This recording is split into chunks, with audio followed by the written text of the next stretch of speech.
Mother Teresa, जिनका जन्म 26 अगस्त 1910 को स्कोप्जे में हुआ, जो कि अब मसेडोनिया में है।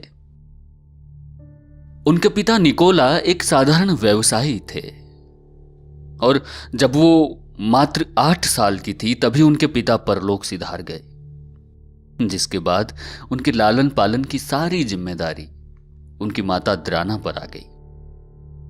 वो 5 भाइयों में सबसे छोटी थी।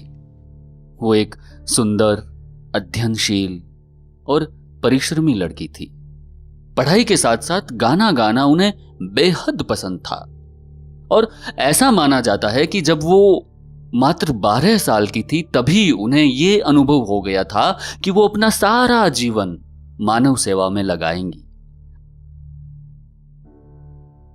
और जब वे 18 साल की हुई तो उस उम्र में उन्होंने सिस्टर्स ऑफ लोरेटो में शामिल होने का फैसला किया।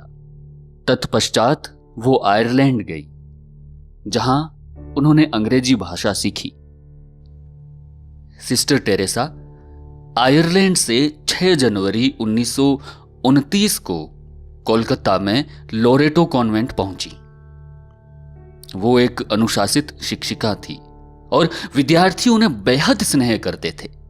उनका मन शिक्षण में पूरी तरह रम गया था, पर उनके आसपास जो गरीबी और दरिद्रता और जो लाचारी जो फैली हुई थी, उससे उनका मन बहुत अशांत रहा करता था। 1943 के अकाल में शहर में बड़ी संख्या में मौतें हुई और लोग गरीबी से बेहाल हो गए। 1946 के हिंदू मुस्लिम दंगों से तो कोलकाता शहर की स्थिति और भयावह हो गई। वर्ष 1946 में उन्होंने गरीबों, असहायों, बीमारों और लाचारों की जीवन पर्यंत मदद करने का मन बना लिया और इसके बाद मदर टेरेसा ने पटना के होली फैमिली हॉस्पिटल से आवश्यक नर्सिंग ट्रेनिंग पूरी की और 1948 में वापस कोलकाता आ गई और वहां से पहली बार वो तालतला गई, जहां वो गरीब बुजुर्गों की देखभाल करने वाली संस्था के साथ रही।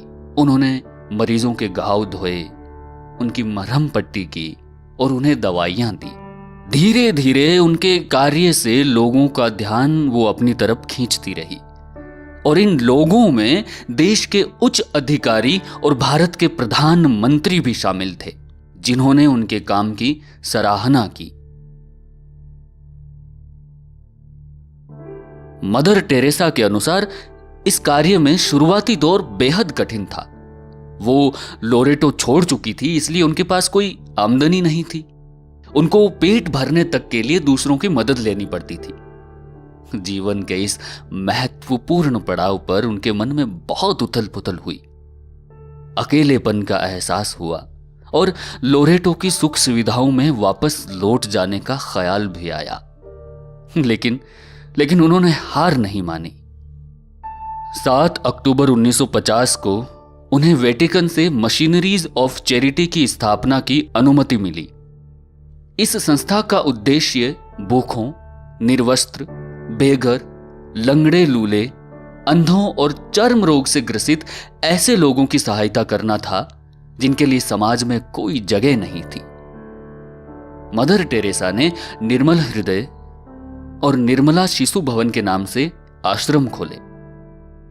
निर्मल हृदय का ध्येय असाध्य बीमारियों से पीड़ित रोगियों व गरीबों की सेवा करना था, जिन्हें समाज ने बाहर कर दिया हो।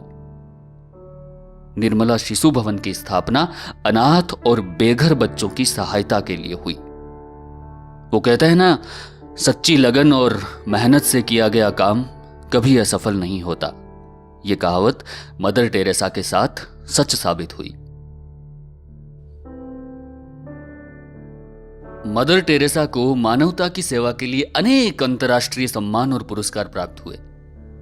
भारत सरकार ने उन्हें 1962 में पहले पद्मश्री और 1980 में उन्हें देश के सर्वोच्च नागरिक सम्मान भारत रत्न से नवाजा और संयुक्त राज्य अमेरिका ने उन्हें वर्ष 1985 में मेडल ऑफ फ्रीडम से अलंकृत किया। मानव कल्याण के लिए किए गए कार्यों की वजह से मदर टेरेसा को 1979 में नोबेल शांति पुरस्कार मिला। उन्हें यह पुरस्कार गरीबों और असहायों की सहायता के लिए दिया गया। मदर टेरेसा ने नोबेल पुरस्कार की $1,92,000 की धनराशि गरीबों के लिए एक फंड के तौर पर इस्तेमाल करने का निर्णय लिया। मदर टेरेसा को कई सालों से दिल व किडनी की परेशानी थी। 1997 में जब उनकी हालत बिगड़ती चली गई, उन्होंने मार्च 1997 को मशीनरीज ऑफ चैरिटी के मुखिया का पद छोड़ दिया और 5 सितंबर 1997 को कोलकाता में उनका देहांत हो गया। जिनका कहना था कि यदि हमारे बीच शांति की कमी है तो वह केवल इसलिए क्योंकि हम भूल गए हैं कि हम एक दूसरे से संबंधित हैं। अगर उनकी यह शिक्षा समाज अपनाता रहे तो निश्चित रूप से उनसे एक नई दिशा मिलेगी और सामाजिक सौहार्द हमेशा बना रहेगा। ऐसी महान शख्सियत को